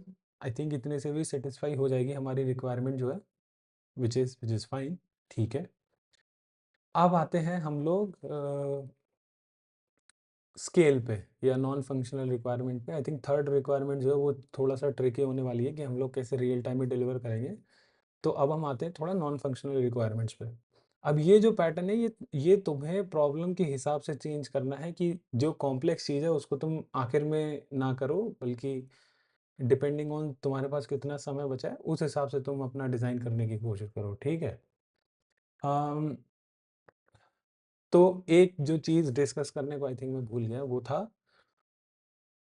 कि जब तुम कोई स्ट्रीम जॉइन करते हो तो स्ट्रीम में सर्टेन फीचर्स भी होते हैं ना, जो जो स्ट्रीमर है उसके पास में। एक कि वो कूल डाउन पीरियड सेट कर सकता है कि लेट्स से कोई तुम्हारा जो उस स्ट्रीम में बंदा है वो स्पैम ना कर रहा हो। सेकंड है अब्यूजिव फिल्टर्स वगैरह लगाना, करेक्ट। तो अब्यूजिव फिल्टर्स जैसे मान लो कोई गाली वगैरह लिखे जा रहा है कमेंट में, तो तुम चाहते हो कि वो ऑटो फिल्टर हो जाए और वो सिस्टम तक पहुंचे ही ना, या सर्टेन पोजीशन तक पहुंच के ड्रॉप हो जाए और डिस्ट्रीब्यूट ना हो दूसरे यूजर्स को, करेक्ट। तो दूसरी रिक्वायरमेंट ये हो गई।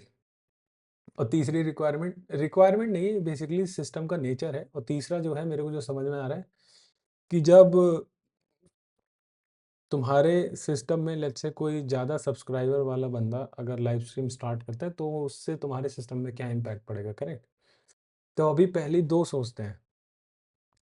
तो जो हमने हमने जो कूल डाउन पीरियड और क्या बोलते हैं, अब्यूज़िव कंटेंट और स्पैम वगैरह का हमने जो बात करी, तो क्या वो इसमें सैटिस्फाई हो रही है?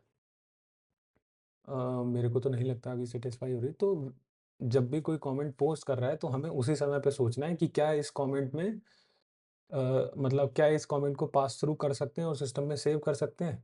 अगर सिस्टम में सेव कर दिए देन वी आर श्योर कि ये जो है दूसरे व्यूअर्स तक डिलीवर हो जाएगा, ठीक है? तो सर्टेन तो सबसे पहले आइडेंटिफ़ाई करते हैं तुम्हारा क्या बोलते हैं, तुम्हारा अब्यूज़िव और स्पैम कंटेंट, ठीक है? तो अब्यूज़िव और स्पैम कंटेंट को आइडेंटिफ़ाई करने का क्या लॉजिक हो सकता है? पहला तो है कि तुम सर्टेन डिक्शनरी कीवर्ड्स चेक कर लो, लेकिन आजकल जैसे जो है ना वो स्टार लगा के टाइप करते हैं वगैरह-वगैरह, तो उससे जो है डायरेक्ट डिक्शनरी चेक्स करना थोड़ा-सा डिफ़िकल्ट हो जाएगा। तो वहाँ पे हम लोग डायरेक्ट अ, चेक नहीं करेंगे बल्कि एक हाइब्रिड अप्रोच लेंगे। तो हम लोग क्या करेंगे कि कुछ कुछ जो लाइट वेट चेक्स हैं, जो एब्सोल्यूट डिक्शनरी चेक्स वगैरह हो गए, करेक्ट? वो सारी चीज़ें हम लोग बिफोर परसिस्टिंग चेक कर सकते हैं डीबी में, और बाकी जो हमारे थोड़े से मान लो लेट्स से टाइम टेकिंग कुछ चेक्स होंगे, तो उनको हम through let's say MN model वगैरह की हेल्प से वो उससे पता कर सकते हैं। लेकिन वो जो है वो थोड़ा-सा समय लेगा ऑब्वियसली उसको रन करने में वगैरह-वगैरह। तो वो हम जो है एक एसिंक पाथ पे रख सकते हैं, जिससे कि हम लोग जो है, जो हमारी कमिटमेंट है कि लेस देन 200 मिलीसेकंड हम उसको पब्लिश कर सकें, तो वो हम लोग अपना कमिटमेंट रख पाएँगे। 1 सेकंड, तो मैं क्या करूँगा, तो मैं यहाँ पे 2 चीज़ें करूँगा। एक तो हो गया नहीं, आई थिंक ये ले सकते हैं। स्पैम, अब्यूज़िव कंटेंट फ़िल्टर, ठीक है?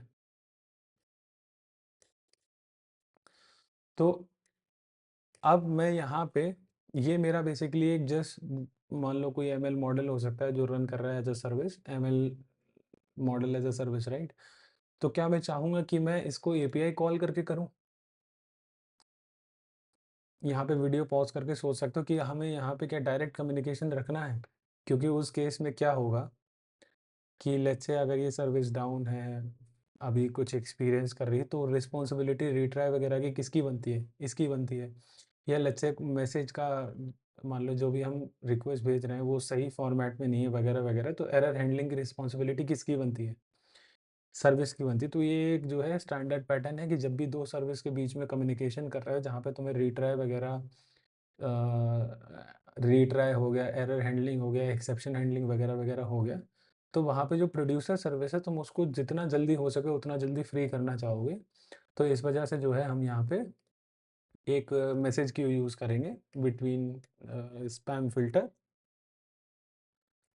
लेट्स से काफ़का, या कोई भी मैसेज क्यू जो है स्केल पे हम लोग ईज़िली स्केल कर सकें, सिस्टम में इंटीग्रेशन आसान हो। ऑब्वियसली ये शब्द अगर तुम बोल रहे हो तो तुम्हारे पास जो है इनफ अंडरस्टैंडिंग होनी चाहिए। इंटरव्यूअर चाहेगा तो तुम्हें मतलब ग्रिल कर सकता है इस चक्कर में कि तुमने अगर लिखा है तो do you know enough about message queues? ठीक है? तो पहला पर्पस ऑफ मैसेज क्यू यहाँ पे between let's say filter service and live feed service is it acts as a buffer. तो live feed service does not have to care about let's say retrying or redelivering message in cases of failure. It's the responsibility of the filter service. Second is retention, obviously retention लंबे समय तक तुम configure कर सकते हो काफ़का में या different जो भी मैसेज क्यू तुम अपने सिस्टम में यूज़ कर रहे हो। तीसरा एरर हैंडलिंग वगैरह की responsibility now comes to filter service, and responsibility of live feed service is just to notify कि मैंने जो है एक मैसेज परसिस्ट किया है, now it's your responsibility to let's say do exhaustive checks, ठीक है? इसके अलावा मैसेज क्यू में और एक्स्ट्रा क्या हो सकता है? हाँ, एक और हो सकता है कि लेट्स से अगर कोई ऐसा स्ट्रीम है, ठीक है? जहाँ पे नंबर ऑफ कमेंट्स बहुत ज़्यादा आ रहे हैं। जैसे अगर कोई बहुत बड़ा इन्फ्लुएंसर लाइव स्ट्रीम करता है यूट्यूब पे या डिफरेंट प्लेटफ़ॉर्म पे, तो उसके उसके जो फ़ीड में कमेंट्स रहते हैं वो बहुत ज़्यादा रहते हैं। तो तुम मतलब तुम्हारा काम केवल फायर एंड फॉरगेट का होना चाहिए। व्हेन आई से तुम, I mean the live feed service, इसकी रिस्पॉन्सिबिलिटी है कि कैसे ये बस नोटिफाई कर दे किसी सिस्टम को। अब ये जो फ़िल्टर या स्पैम सर्विस है, ये डिपेंडिंग ऑन लेट्स से अगर कभी स्केल ज़्यादा आ रहा है, तो it can have let's say register on alerts and monitors. फिर वो चाहे हो सकता है इनकमिंग मैसेजेस, या जो आपके कंज्यूमर्स का लैग है, या फिर प्रोसेसिंग स्पीड वगैरह। तो इन सब चीज़ों पे आप एक लेट्स से मॉनिटरिंग और अलर्टिंग अपने सिस्टम में रख सकते हो। And based on those signals, क्योंकि ये कंपोनेंट जो है filter service component, it can scale horizontally. तो depending on if you need to process more messages per second or per minute, so you can scale it easily. Obviously you need to have then basically Kafka में जो parallelism है, it is defined by the number of partitions in the topic। तो वो responsibility आपकी बनती है कि आप ये चीज़ें कम्युनिकेट कर दो कि ये कंपोनेंट जो है हॉरिजॉन्टली स्केलेबल है। And Kafka is also a scalable system, highly available and scalable system. And depending on those signals, you can basically using the admin API, you can increase or decrease the number of partition, which in turn increases or decreases the parallelism or the number of consumers in the system. तो जब ज़्यादा throughput expected है, तो based on signals you can increase the partitions and the increase the number of let's say instances running this service, right? तो I think but ये है कि हाँ, ये तुम्हें explain करना पड़ेगा। Now once this filter service runs all of those checks, it has to flip let's say if in the database record। अब यहाँ पे जब तुम डेटाबेस की बात कर रहे हो, यहाँ पे तुम्हें एक्चुअली में एक्सप्लेन कर सकते हो कि डेटाबेस में तुम क्या क्या सेव करोगे। ठीक है, तो डेटाबेस रिकॉर्ड में क्या क्या सेव करेंगे। ऑब्वियसली एक तो हमारी स्ट्रीम आईडी रहेगी, कमेंट आईडी रहेगी, उसके बाद में कंटेंट रहेगा और स्ट्रिंग। सेकंड कमेंट आईडी भी ऑब्वियसली स्ट्रिंग रहेगी, कंटेंट भी स्ट्रिंग रहेगा। इसके अलावा क्या रहेगा, स्ट्रीम कंटेंट। ऑब्वियसली हमें थोड़ा यहाँ पे यूज़र आईडी भी स्टोर करनी पड़ेगी कि किस यूज़र ने ये पब्लिश किया है वगैरह वगैरह। तो ये मोर और लेस मेरा एक और रख लेते हैं लेट्स से टाइम स्टैम्प। तो ये हो गया मेरा टाइम स्टैम्प। तो ये 4-5 रिकॉर्ड जो है मेरे को, मतलब 4-5 फील्ड जो है मेरे को समझ में आ रहे हैं कि मैं रख सकता हूँ। देखते हैं, ठीक है। अब अगर मैं लेट्स से जो स्ट्रीम की आईडी है, मैं अज्यूम करता हूँ कि ये स्ट्रीम की आईडी जो है एक यूजो आईडी है, तो 36 कैरेक्टर्स या मान लो 36 बाइट से ज़्यादा नहीं लेगी। अगर एक कैरेक्टर 1 बाइट ले रहा है तो सेम गोज़ फॉर दिस। तो तुम यहाँ से पर रिकॉर्ड जो है वो साइज़ कैलकुलेट कर सकते हो, करेक्ट। तो तुम यहाँ से रिकॉर्ड का साइज़ कैलकुलेट कर सकते हो and then you can calculate कि तुम्हारे सिस्टम में कितने कमेंट्स पब्लिश हो रहे हैं, and based on that how much space do you need in order to let's say store this data in the system। Directly ऐसे जाके पार्टीशन नहीं कर देना है डेटाबेस का कि भाई मैं ये डेटाबेस जो है डायरेक्टली पार्टीशन कर दूंगा, ये मेरा रहेगा, ये पार्टीशनर का लॉजिक रहेगा। ये डायरेक्टली नहीं करना है अनलेस यू कैलकुलेट कि हाँ, मुझे जो है एक दिन में 3 GB 5 GB चाहिए और मैं कितना ही वर्टिकली स्केल कर सकता हूँ अपने सिस्टम को, and that's why we need the partition database. Basically we need to do database partition, ठीक है। तो अब चॉइस ऑफ डेटाबेस यहाँ पे क्या रहेगी, ये चॉइस ऑफ डेटाबेस भी जब आप डेटाबेस वाला बॉक्स बनाओगे उस समय एक्सप्लेन कर सकते हो after you let's say calculated the size of how much space do you need, है ना। उसके बाद तुम कैलकुलेट कर सकते हो। तो आई थिंक एक मेरी सिस्टम से रिक्वायरमेंट है कि मेरे को रीड राइट थ्रूपुट हाई चाहिए है। Second, it should be highly available and highly scalable system, and that's why I think मेरे पर्सपेक्टिव से मैं यहाँ पे जो है DynamoDB यूज़ करूँगा, ठीक है।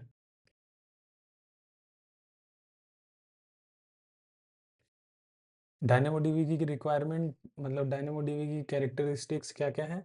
एक obviously highly available, highly scalable system है। 2 अ, तुमको मैनेजमेंट नहीं करना पड़ता है डेटाबेस में। 3 नो सीक्वल डेटाबेस है, डॉक्यूमेंट डीबी है, तुमको जो डेटा स्टोर करना है वो डॉक्यूमेंट फॉर्मेट में स्टोर कर सकते हो। चौथा, क्या तुम्हें सिस्टम से एसिड प्रॉपर्टीज़ की एक्सपेक्टेशन है? आई डोंट थिंक सो कि मुझे एसिड प्रॉपर्टीज़ चाहिए हैं, क्योंकि हम लोगों ने यहाँ पे अवेलेबिलिटी, हमने बोला था कि सिस्टम की अवेलेबिलिटी इंपॉर्टेंट है देन कंसिस्टेंसी। ठीक है, तो इस वजह से जो है मेरे को एसिड प्रॉपर्टीज भी नहीं चाहिए, and that's why we chose NoSQL database and one of the choices was DynamoDB और MongoDB and I went ahead with the DynamoDB।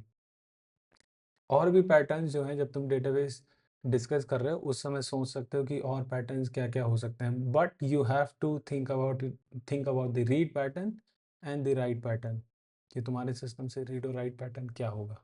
ठीक है, तो जब ये फिल्टर सर्विस जो है उस कमेंट पे, जो कमेंट लाइव फीड सर्विस ने इसको दिया था, उस पे एग्जॉस्टिव लिस्ट से चेक कर लेगी थ्रू एमएल मॉडल और डिफरेंट टेक्निक। आई थिंक यहाँ पे इंटरव्यूअर तुम्हें ज़्यादा ग्रिल नहीं करेगा, क्योंकि ये जो है थोड़ा सा स्पेस जो है बैकएंड इंजीनियरिंग या सॉफ्टवेयर इंजीनियरिंग से हट के थोड़ा एमएल इंजीनियरिंग की तरफ जा रहा है, इसलिए अनलेस तुमने एमएल इंजीनियरिंग के लिए ही अप्लाई किया है then you can expect the questions. उसके बाद में तुम जो है यहाँ पे जो तुम्हारा जो वो रिकॉर्ड रहा होगा, ऑब्वियसली यहाँ पे एक चीज़ मिसिंग है, लेट्स से इज स्पैम, तो ये तुम बूलियन रख सकते हो। तो बाय डिफ़ॉल्ट हम इज स्पैम को जो है, जब लाइव फीड सर्विस अपने जो लाइट वेट चेक्स हैं उनको चेक कर लेगा, तो we will keep it as false. लेकिन जब एग्जॉस्टिव चेक्स ये कंपोनेंट हमारा कर लेगा, then we will say okay, कि depending on the result we can either flip the state और we can just leave it as is. We don't have to right, अगर हमारा सिस्टम कहता है कि ये जो है जो कमेंट था वो स्पैम नहीं है, तो we don't have to make any change here. Now comes the third requirement. I think third requirement के लिए हमारे पास सबसे पहले क्या है, एक सेकेंड, कि हमारे क्लाइंट्स को सिस्टम से कनेक्ट करना है। Correct, basically we need to make persistent connection with the system, कि जब भी कोई दूसरा कमेंट को सेम स्ट्रीम पे जब भी कोई यूज़र दूसरा कमेंट पब्लिश कर रहा है, तो server should be able to push that comment back to the client. ठीक है, तो यहाँ पे हम लोग कौन सा प्रोटोकॉल यूज़ कर रहे थे, web socket connect slash let's say stream ID. ठीक है, बस इतना ही लिखना सफिशिएंट है। अब एपीआई गेट पे ऑब्वियसली हमने यहाँ पे क्या क्या लिख रखा था, हमें ऑथ चाहिए है, rate limiter, DDoS attack defender वगैरह वगैरह, डीडॉस एट्सेट्रा। बेसिकली ये जो है एपीआई गेटवे के फीचर्स होते हैं, वो डिस्कस करेगा, तो आप इनको डिटेल में एक्सप्लोर कर सकते हो। मेरे को लगता है कि कोई एक ऐसा सिस्टम मैं डिज़ाइन करूँगा जहाँ पे हमें जो है एपीआई गेटवे को डिटेल में एक्सप्लोर करना पड़ेगा, तब मैं वहाँ पे डिस्कस करूँगा। अभी मैं यहाँ पे डिस्कस नहीं कर रहा हूँ, ऑब्वियसली वीडियो जो है पहले से ही बहुत बड़ी हो रही है। ठीक है, तो अब यहाँ पे दिखाता हूँ ये। तो सबसे पहली रिक्वायरमेंट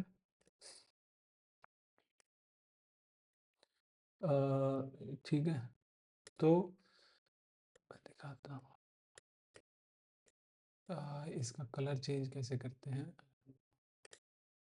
ठीक है, लेट्स से अब मुझे चाहिए है, ठीक है, तो हो जाएगा web socket let's say worker one, ऐसे ही करके मैं इसको मैं लेट्स से ये करता हूँ। ठीक है,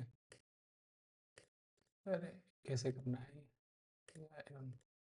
ठीक है, तो ये जो है लेट्स से ये तुम्हारे ऐसे तुम्हारे वर्कर्स जो है सिस्टम में हो सकते हैं। ठीक है, एंड लिख देता हूँ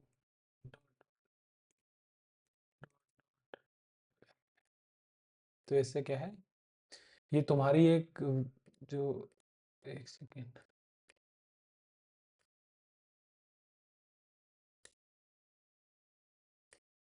अरे क्या कर दिया, एक सेकेंड मैं कर रहा हूँ।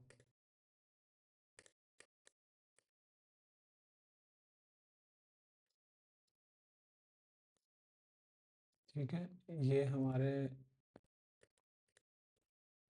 इसको अपन डिलीट करते हैं। ये लेट्स से, अभी अगर देख रहे होगे तो मुझे थोड़ा सा समय लग रहा है, पता नहीं क्यों यार। ये भी रिस्पॉन्सिबिलिटी तुम्हारी बनती है कि किसी एक टूल पे जो है थोड़ी इनफ प्रैक्टिस कर लो यार, इसको हटाओ, ऐसे तो नहीं चलेगा। ठीक है, इनफ प्रैक्टिस की रिस्पॉन्सिबिलिटी तुम्हारी बनती है। ठीक है, लेट्स से मैं कहता हूँ वेब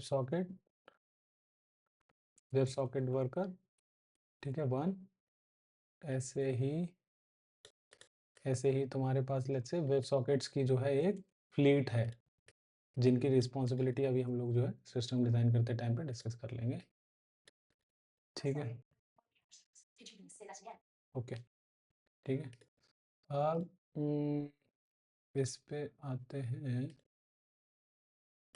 ठीक है, ठीक है,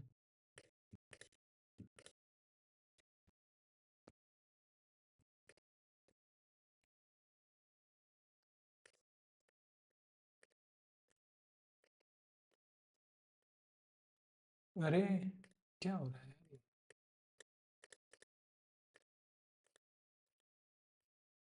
ठीक है, तो ये हमारी जो है एक, लेट्स अज्यूम कि हमारी एक ये वेब सॉकेट्स की फ्लीट है।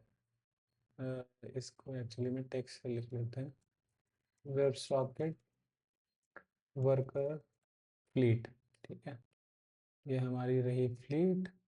इसको जो है हम थोड़ा सा बोल्ड कर देते हैं। तो जब भी क्लाइंट रिक्वेस्ट करेगा सिस्टम से कनेक्ट करने के लिए, ऑब्वियसली वो स्ट्रीम आईडी भेजेगा एंड हेडर भेजेगा। उस हेडर की हेल्प से हम यूज़र आईडी निकाल सकते हैं, अगर वो यूज़र वैलिड है और ऑथेंटिकेटेड एंड ऑथराइज्ड यूज़र है to connect with the stream. और उस स्ट्रीम आईडी पे उसे जो है रजिस्ट्रेशन करना है। Basically the client wants to receive all the updates, and when I say updates I mean the comments coming from different users, so उसको subscribe करना है। ठीक है, तो एक सेकेंड, इसको हम लोग यहाँ पे बोल देते हैं लेट्स से राउटर। तो ये राउटर की रिस्पॉन्सिबिलिटी क्या है, इसकी रिस्पॉन्सिबिलिटी बहुत एक थिन लेयर है। इसकी रिस्पॉन्सिबिलिटी बस है कि सिस्टम में कौन सा वेब सॉकेट जो है, मतलब कौन सी फ्लीट पे कितना लोड वगैरह है वो पता कर सकता है ये। ठीक है, ठीक है,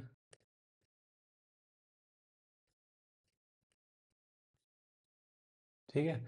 और ये क्या करेगा, ये जो भी रिक्वेस्ट इसके पास आएंगी उसको ये जो है तुम्हारी फ्लीट को रीडायरेक्ट करता रहेगा। ठीक है, ओके। अब जो रिक्वेस्ट आई है क्लाइंट से, उसमें हमारे पास लेट्स से यूज़र आईडी है और स्ट्रीम आईडी है फॉर रजिस्ट्रेशन। तो we need a configuration DB where we can store this information, correct.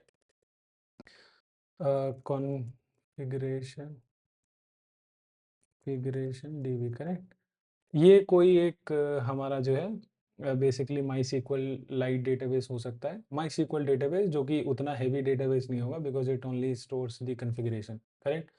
तो जो है वेब सॉकेट की जो फ्लीट है वो इससे रीड और राइट करेंगे। और रीड राइट क्या करेंगे, ठीक है, वो अभी हम लोग जो है क्या डेटा स्ट्रक्चर हम इसमें स्टोर करेंगे वो भी हम डिस्कस कर लेंगे। ठीक है, आई थिंक लेट्स डिस्कस। तो सबसे पहली चीज़ क्या स्टोर करनी है हमें, कि जब भी एक यूज़र ने रजिस्ट्रेशन किया है तो वो इस पूरी फ्लीट से तो ऑब्वियसली परसिस्टेंट कनेक्शन बनाएगा ही, एक सर्टेन मशीन से परसिस्टेंट कनेक्शन बनाएगा, करेक्ट। तो पहला हमें चाहिए है कि स्ट्रीम आईडी पे जो है इस यूज़र ने रजिस्ट्रेशन किया है, तो ये एक लिस्ट। ठीक है, सेकंड बेसिकली एक let's say user ID one, ऐसे यूज़र आईडी टू, ऐसे ऐसे करके। तो ये इससे क्या बता रहे हैं हम, कि ये एक डेटा स्ट्रक्चर है। अब ये हमारी माई सीक्वल की टेबल हो सकती है with user ID and stream ID, और ये हमारा कोई डिफरेंट डेटा स्ट्रक्चर हो सकता है डिपेंडिंग ऑन, वो हम डिस्कस कर लेंगे। I think MySQL is the best here because it's lightweight and you need the consistency ACID properties. To identify कि किस यूज़र को कौन सी स्ट्रीम आईडी बेसिकली उसने किसके लिए नोटिफिकेशन रजिस्टर कर रखे हैं, करेक्ट। नाउ सेकंड चाहिए हमें कि वो यूज़र किस बेसिकली एक वर्कर जो है हमारा सिंगल वर्कर कैन उस पे जो है रजिस्ट्रेशन फ्रॉम डिफरेंट स्ट्रीम्स हो सकता है। तो ऑन अ वर्कर वर्कर वाली जो आईडी है हमें उस पे क्या रखना है कि यहाँ पे यूज़र आईडी 1 रजिस्टर्ड है, ठीक है। हो सकता है मेरे पास यूज़र आईडी 3 रजिस्टर्ड हो जिसने कोई डिफरेंट स्ट्रीम स्टोर कर रखी है। एंड ऑब्वियसली यहाँ पे हमें एक फिजिकल कनेक्शन वाली भी लिस्ट चाहिए। आई थिंक वो हम इसी को मान लेते हैं कि ये कनेक्शन है, एक्चुअल कनेक्शन की लिस्ट है, ठीक है। तो अभी तक हमारा क्या बन चुका है कि वेब सॉकेट कनेक्शन की request I from client, router ने उस रिक्वेस्ट को एक लेट्स से जो अवेलेबल वेब सॉकेट वर्कर है उसके पास रिक्वेस्ट राउट कर दिया। And then the let's say connection establish हो गया। तो उस वेब सॉकेट वर्कर ने डीबी में स्टोर क्या किया कॉन्फ़िगरेशंस में, एक कि यूज़र आईडी वाली जो लिस्ट है उसमें उसने यूज़र स्ट्रीम आईडी और यूज़र आईडी का पेयर रजिस्टर कर दिया कि ये स्ट्रीम आईडी के लिए इस यूज़र ने रजिस्टर कर रखा है। And second worker I basically कोई पर्टिकुलर वर्कर कौन कौन से यूज़र्स के साथ कनेक्शन बनाए बैठा है कि इनके जब हमें रिले करना हो message from server to client तो हमें चाहिए ना वो फिजिकल कनेक्शन का वो इंस्टेंस। तो वो कनेक्शन हम let's say in memory store कर सकते हैं और हम बस वो आईडी रख सकते हैं कि इसके पास ये आईडी स्टोर्ड है, ठीक है। अब आते हैं कि जब ये हमारा सिस्टम में जो भी कमेंट था वो पोस्ट हो गया है, करेक्ट। तो अब हमें उसको रिले करना है इन रियल टाइम, ठीक है। तो यहाँ पे जो है मैं मोर और लेस यूज़ करना चाहता हूँ एक काफका स्ट्रीम्स हो गया या फिर बताता हूँ, आई थिंक यहाँ पे लेट्स से सीडीसी हो गया या स्ट्रीम्स हो गया।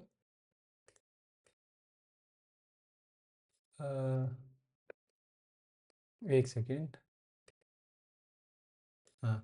तो ये क्या है कि जैसे तुम मोर और लेस कोई भी डेटाबेस यूज़ करोगे तो वो डेटाबेस जो है तुम्हें एक certain feature out of the box देता है बेसिकली है पोस्टग्रेस हो गया, माईसीक्वल हो गया, डायनामोडीबी हो गया।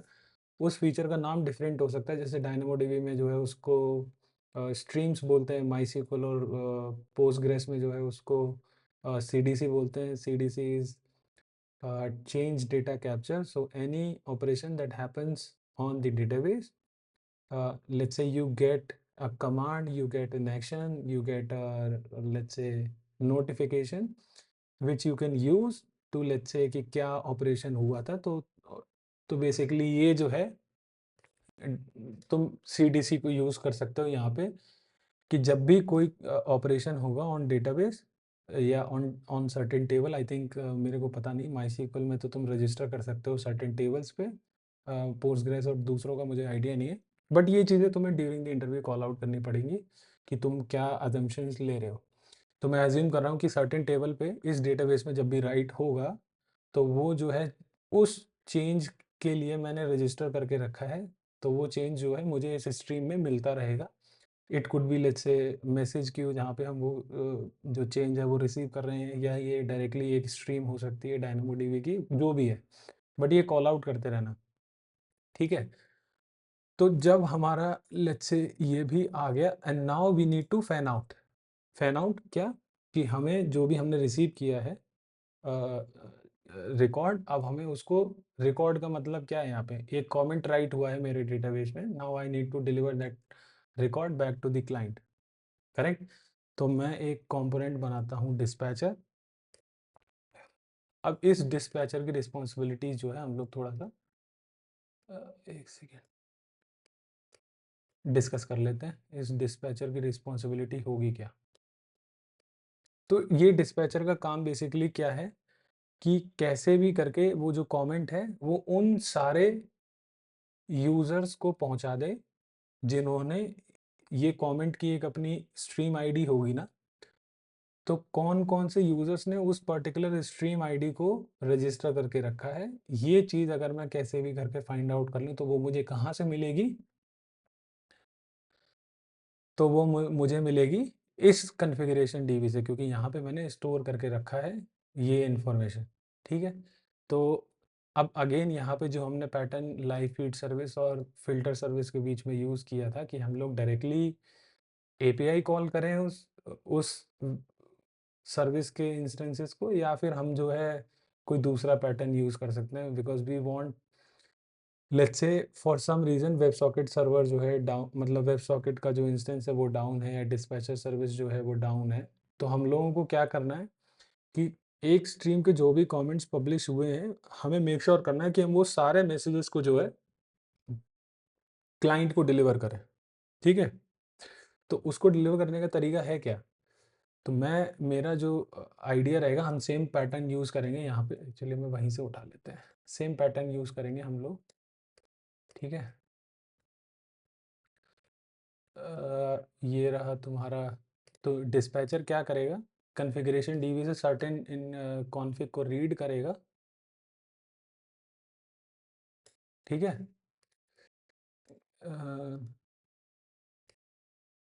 सर्टेन कॉन्फ़िगरेशन को रीड करेगा और उसके बाद में मैसेज क्यू में राइट कर देगा, और ये मैसेज क्यू से जो है तुम्हारे वेब जो भी तुम्हारे वर्कर्स हैं वो लिसन कर रहे हैं, तो तुम्हारे मैसेजेस जो हैं कॉन्स्टेंटली रिसीव होते रहेंगे, और वेब सॉकेट जो वर्कर है वो रीड करेगा मैसेज, और उस बेस्ड ऑन द कॉन्फ़िगरेशन उस मैसेज को जो है using the actual connection object deliver कर देगा बैक टू क्लाइंट। अब हम लोग जो है डेटा फ्लो थोड़ा सा डिस्कस कर लेते हैं। डेटा फ्लो भी जो है थोड़ा सा इंपॉर्टेंट होता है, कि डेटा जो है सिस्टम में फ्लो कैसे करेगा। तो आई थिंक कमेंट वाला तो सिंपल है कि when a client post a comment it goes through API gateway, and once the let's say the request is validated and so on, and we know we can accept the request, then the request goes to the live feed service on the post API slash comment slash stream ID, and live feed service does some lightweight checks like the spam, abusive content, etc. filter, and then once those checks are passed, it saves the record in the database system, correct? And also publishes an event in the message queue where the ML based service is constantly running, which can scale horizontally, correct? It consumes the message from the topic and does some internal calculation, determines whether this comment is spam or not. And if the comment is spam, then it also flips the uh, attribute in the record, correct? And once any changes that comes to a particular table, let's say this particular table where we are saving this record, then the change is also published into the streams or the CDC, like the change data capture. We can capture it through different databases and also publish it in the message queues. तो अभी मैं यहाँ पे जो है directly streams use कर रहा हूँ. Then we also have a dispatcher component. Its responsibility is to pick the comment from the stream, and based on that, basically fan out the comment to all the clients. Now, how do we know where are all the clients? Then we use the configuration DB, where we have the information which user has registered for which stream and which worker is responsible for which user connection, correct? So these configurations can be read from this database, and then based on this, dispatcher basically picks the message and publishes into the message queue. And then from the other end, we have multiple consumer workers running in WebSocket worker machines where they have the physical connection with the clients. They process the message from the message queue, extract the stream ID and the user ID, and figure out whether this user has registered or basically registered for the notifications or not. And depending on that, if yes, then they deliver message back to the client. तो I think ये तुम्हारा data flow हो गया मोर और less. ये जो second वाला है ये तो सिंपल एपीआई कॉल है, because messages are already there in the database. तो तुम क्या कर सकते हो कि बस तुम्हें स्ट्रीम आईडी बेस पे जो है मैसेजेस रीड कर रहे हैं, तो आई थिंक ये ज़्यादा हार्ड नहीं, सिंपल एपीआई कॉल है। अब सर्टेन क्वेश्चंस हो सकते हैं, जैसे आई थिंक जब भी तुम वेब सॉकेट की बात करते हो तो तुम्हारी रिस्पॉन्सिबिलिटी बनती है कि जो सिस्टम में फेलियर्स आइडेंटिफाई कैसे करोगे, बिकॉज वेब सॉकेट्स में जो कनेक्शन टीयर डाउन की जो एक प्रोसेस होती है, अगर मशीन अब्रप्टली शट डाउन हो जाती है तो वो टीयर डाउन प्रोसेस कंप्लीट नहीं होगा। तो क्लाइंट साइड पे तुम्हें जो है टाइम आउट्स इम्प्लीमेंट करने पड़ेंगे। इट्स योर रिस्पॉन्सिबिलिटी कि तुम टाइम आउट्स को,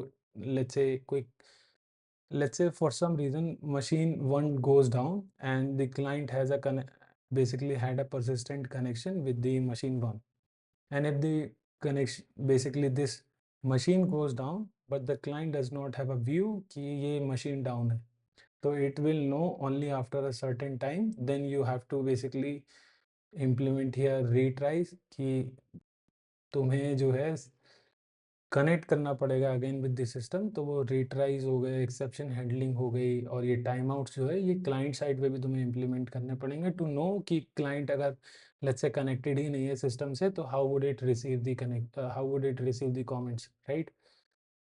now one advantage of the Kafka here is, I think this is the recovery mechanism that I explain कि कैसे करके तुम रिकवर कर सकते हो। बट अगेन रिकवरी में एक प्रॉब्लम आती है कि let's say if your machine goes down and your machine is handling way too many connections, let's say 1 million connection or 3-5 million connections, although जो आइडियल लिमिट है वो 100,000 कनेक्शंस की है कि तुम अपनी मशीन को इतना बड़ा बेसिकली फैट मशीन्स को यूज़ कर रहे हो।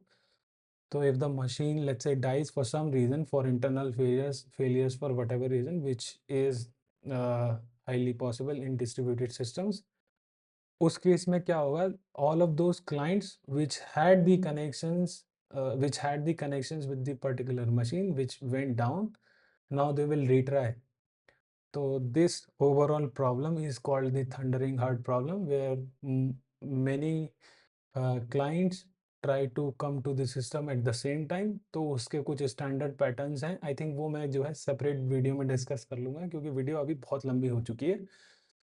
सेपरेट वीडियो बना लेंगे या फिर किसी एक पर्टिकुलर डिज़ाइन में ऐसे कर लेंगे जहाँ पे जो सिस्टम है वो थोड़ा सा छोटा है, तो हम जो है उस पर्टिकुलर प्रॉब्लम को भी थोड़ा सा एक्सप्लोर कर लें, करेक्ट? तो यहाँ पे तुम्हें रैंडम जिटर्स और एक्सपोनेंशियल बैक ऑफ के साथ में रिट्राई वगैरह भी इम्प्लीमेंट करने पड़ेंगे। बेसिकली ये बस इतना एक्सप्लेन करना है, ठीक है? मैसेज क्यू का एक एडवांटेज ये भी है यहाँ पे कि ऑब्वियसली सेम एडवांटेजेस जो यहाँ पे थे कि हमें एक्सेप्शन हैंडलिंग नहीं करनी पड़ेगी। एक्सेप्शन हैंडलिंग जो है वो मशीन की रिस्पॉन्सिबिलिटी बन जाती है, कंज्यूमर की रिस्पॉन्सिबिलिटी बन जाती है, करेक्ट? तुम मैसेज को स्टोर कर सकते हो लंबे समय तक इस मैसेज क्यू में। बेसिकली तुम जो है टीटीएल वगैरह लंबे समय का सेट कर सकते हो डिपेंडिंग ऑन कि प्रायोरिटी क्या है कमेंट की। तुम 7 दिन का, 3 दिन का, 1 दिन का यूजुअली रख सकते हो। फाइनेंशियल सिस्टम्स में जो है 7 दिन की, 10 दिन की रखते हैं, बट जैसे लाइव स्ट्रीम हो गया, 1 दिन भी मेरे हिसाब से बहुत है। कोई बंदा 1 दिन की लाइव स्ट्रीम नहीं कर रहा होता है, 1 दिन बाद भी डिले मैसेज दिखता है तो इट्स ओके, ठीक है? इसके बाद क्या है, ऑब्वियसली मशीन्स का भी हमारा डिस्कस हो गया, ये भी डिस्कस हो गया। इसकी रिस्पॉन्सिबिलिटी क्या है? राउटर की रिस्पॉन्सिबिलिटी हमने डिस्कस कर ली थी। राउटर की रिस्पॉन्सिबिलिटी बेसिकली बस ये है कि कैसे करके आइडेंटिफाई करना है कि इस जो इनकमिंग रिक्वेस्ट है फ्रॉम क्लाइंट कहाँ पे राउट करना है, which machine to route to, that's it, ठीक है? इसकी तो ऑब्वियसली सेल्फ एक्सप्लेनेटरी है कि इसकी रिस्पॉन्सिबिलिटी बस ये है कि एसिंक्रोनस चेक्स लगा के बस ये आइडेंटिफाई करना है कि ये पर्टिकुलर कमेंट जो है वो स्पैम है या नहीं है। DynamoDB obviously you know persistent storage है, की वैल्यू पे document dB, highly scalable, highly available. We don't need the ACID property. We didn't need the ACID property, and that's why we picked the DynamoDB database. ठीक है? Again, this live feed service is also a component which can scale horizontally. Router can also scale horizontally. Machines can also scale horizontally. These WebSocket worker machines, as and when we know the signals, like we discussed in this component. if we know we need to process more requests based on, let's say, Kafka consumer lag or incoming messages, subscriber count, and so on. Based on those things, we can basically increase the number of worker machines in the system. This configuration DB is very lightweight DB. It's a MySQL DB because we need consistency. We need the ACID property from this DB because dispatcher is our intelligent uh, request router. So in order to know which worker is responsible for which user ID, we basically need to have the strong consistency in the configuration DB, and that's why we picked the MySQL or any other relational database you can pick. Yeah, I think auth and rate limiting and API gateway and so on, these things can be basically we will explain this API gateway component in separate system design, but for now I think it's too much. मेरे हिसाब से तो design complete हो गया है. I hope I explained more or less every component in detail. I explained all the, let's say, design decisions behind keeping every major decision. और जो भी तुम्हें लगता है बता देना. I think we have designed a very good system design. It's a good system which can scale for 1 million, 5 million, 10 million viewers per video, because every component can scale horizontally. DynamoDB, you don't have to worry about scalability. Message key, you don't have to worry about, let's say, Kafka scalability. And rest of the compute components, these can scale very independently and horizontally. You can add more and more instances as and when you need. And yeah, I think for this video, this is pretty much it. अगर कोई मान लो मैंने अगर कुछ गलत बोला है, कहीं पे मैंने कुछ चीज़ें मिस कर दी हैं, तो भाई please remember it's a subjective design. It's not very मतलब जहाँ पे पत्थर की लकीर नहीं है. If you can explain all the things, जो भी तुम यूज़ कर रहे हो, जो भी चीज़ तुम पिक कर रहे हो, उसका अगर रीजनिंग डिसाइड कर सकते हो, then it's overall a good design. I think मैंने जितनी भी फंक्शनल रिक्वायरमेंट्स थी उनको सेटिस्फाई कर दिया था थ्रू दिस डिज़ाइन. हम लोगों ने डेटा फ्लो भी डिस्कस कर लिया था. हम लोगों ने यूज़ केस भी देख लिया था, ये भी कि अगर सर्टेन रिकवरी मैकेनिज्म्स क्या क्या हो सकते हैं सिस्टम में. इस सिस्टम में अभी भी डिस्कस करने के लिए बहुत कुछ है. अगर लगेगा तो एक पार्ट 2 इस वीडियो का बना दूंगा, but depends on the feedback of the video. तो भाई आज की वीडियो के लिए बस इतना ही. और अगर वीडियो अच्छी लगे तो लाइक कर लेना. बाकी फिर मिलते हैं नेक्स्ट वीडियो में. तब तक के लिए बाय बाय.